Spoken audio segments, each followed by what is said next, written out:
আমি মুসলমান, আমার পরিচয় আমি মুসলমান, আমি মুসলমান হিসেবে বাঁচতে চাই, মুসলমান হিসেবে মরতে চাই, মুসলমান হিসেবে কিয়ামতে আল্লাহর দরবারে উঠতে চাই। এই কথাই আল্লাহ আমাকে শিখিয়ে দিয়েছে।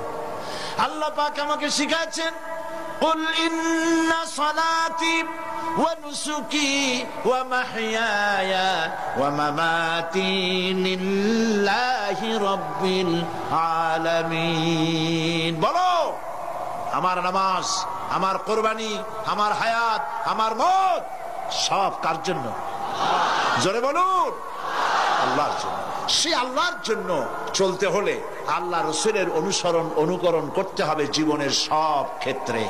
রাসূল করিম সাল্লাল্লাহু আলাইহি ওয়াসাল্লাম মক্কি জীবনে মানুষকে তাওহীদ বুঝাইছেন, শিরক বুঝাইছেন, আখিরাত বুঝাইছেন। মানুষকে বলে দিয়েছেন এক আল্লাহর দাসত্ব করবে, আল্লাহর সাথে